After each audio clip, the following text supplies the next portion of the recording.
Great quotes encapsulate big ideas in a few words. They inspire, motivate, and encourage memorably. Money quotes are no different. They make you see money in a different light. Money can be a pretty sweet deal. It can provide you with an exciting lifestyle, glorious things, sometimes a little happiness, but only to a certain extent. So in today's video, we share some of the most inspiring quotes about money and motivation that will ultimately make you wealthier, mentally speaking. Enjoy! 1. Epictetus said, "Wealth consists not in having great possessions, but in having few wants." We often find ourselves feeling the need to have great possessions, but if we have fewer wants, we can focus more deeply on achieving those wants. Because what is having great possessions when you're unable to achieve your goals?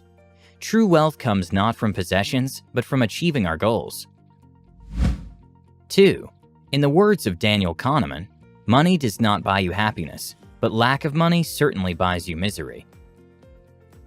We know that happiness is mainly being satisfied with people that we like and spending time with people that we like. There are other pleasures, of course, but this is the dominant. So if you want to maximize the happiness of the two selves, you're going to end up doing very different things. The bottom line of what I've said here is that we should really not think of happiness as a substitute for well-being. It's a completely different notion. 3. Maya Angelou.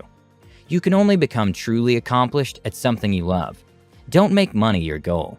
Instead, pursue the things you love doing, and then do them so well that people can't take their eyes off of you. The lesson here is, you can only truly be remarkable at something you enjoy doing.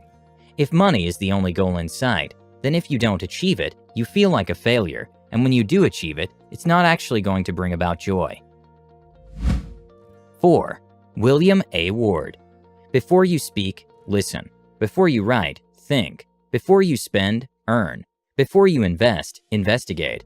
Before you criticize, wait. Before you pray, forgive. Before you quit, try. Before you retire, save. Before you die, give. What this simply means is that it's easy to act on impulse, doing what comes naturally, without consideration of either the potential consequences or the reason for why we're doing the action in the first place. But one of the factors that can have a severe impact on one's success is our ability to plan ahead. This takes forethought, which is the foundation of what gives us the ability to listen before we think, and to investigate before we invest. Sure, it can be fun to fly by the seat of one's pants, but to live your entire life like this will certainly have devastating outcomes. With all things comes balance. To live your life to the fullest, it takes thinking about others, thinking about your future, and thinking about yourself to make the decisions that will best suit you in the long run. 5. Warren Buffett. The rich invest in time, the poor invest in money. Warren means that the poor may work hard and long hours, but the rich allow their money to do the work for them by investing wisely. 6. George Lorimer. It's good to have money and the things that money can buy, but it's good too to check up once in a while and make sure that you haven't lost the things that money can't buy. People have lost a lot of things in the pursuit of big money: pride, family members and friends, the respect of their peers, sobriety, sanity, dignity, and in some cases, the ability to walk freely outside of a prison cell.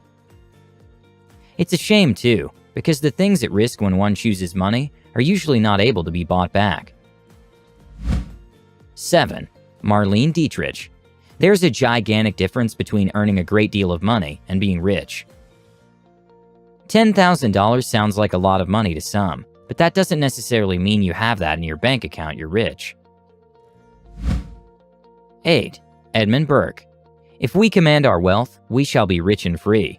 If our wealth commands us, we are poor indeed. Burke makes it clear that there's no middle ground with wealth. In his thinking, we can't hold on to it without it ruining us. 9. Warren Buffett. The more you learn, the more you earn. The more you learn, the more you earn is completely true, but it doesn't always mean money. When you learn something, you're earning knowledge and earning a new ability, depending on what you're learning. 10. Henry Ford.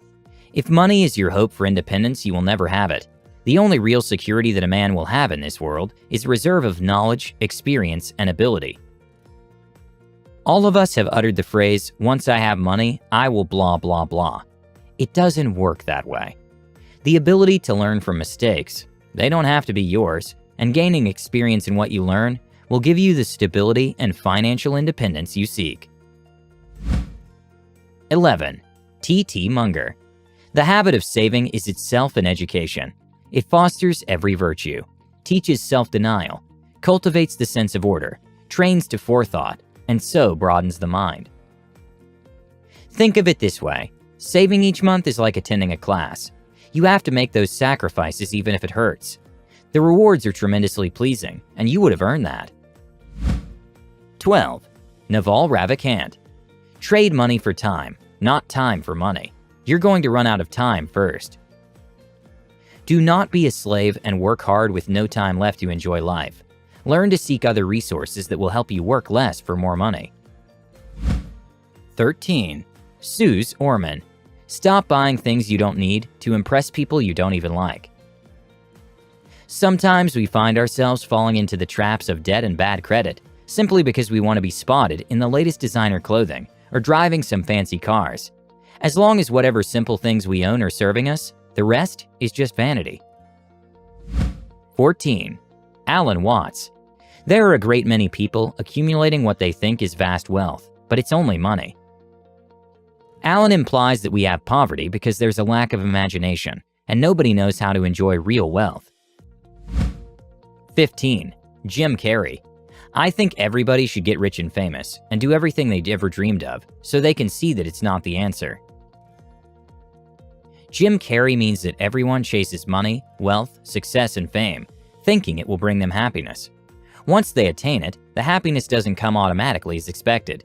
They don't feel as fulfilled, and as a result, most people start to enter a degressive stage, where they falter from the position they had once attained and start crumbling down. 16. Robert G. Allen. How many millionaires do you know who have become wealthy by investing in savings accounts? I rest my case. Having some money stored for the inevitable calamity is a good idea. However, don't think that saving is going to make you a lot of money. Invest money in a business, or even invest in yourself. 17. Bernard Meltzer. The real measure of your wealth is how much you'd be worth if you lost all your money. People simply don't understand what they bring to the table, and instead tend to weigh their worth with how much money they have. However, having wealth is more than just having some money in the bank. 18. Steve Jobs. Here's to the crazy ones, the misfits, the rebels, the troublemakers, the round pegs in the square holes, the ones who see things differently. They're not fond of rules, and they have no respect for the status quo. You can quote them, disagree with them, glorify or vilify them, but the only thing you can't do is ignore them, because they change things. They push the human race forward. And while some may see them as the crazy ones, we see genius. Because the people who are crazy enough to think they can change the world are the ones who do. This simply means that you should embrace your uniqueness without conforming to society's rules. You never know what riches may lie ahead if you choose to pursue your craziest ideas. 19. Robert Kiyosaki. It's not how much money you make, but how much money you keep, how hard it works for you, and how many generations you keep it for. It's not enough to just create wealth. The more important part is keeping it, saving it, and letting your wealth grow by investing it. However, that just covers the first 2 points, saving and investing. The third thing that Kiyosaki mentions is how many generations you keep it for. A study in Italy found that the richest families in the 21st century are primarily the same as the richest families in the 16th century. 500 years, 30 generations of people inheriting wealth, maintaining it, and adding to it. The main reason for this is education. Hence, wealth management doesn't end at investing. There's another step to it, educating and guiding the next generation. Thank you guys so much for watching. Have a great day, and I'll see you all in the next one.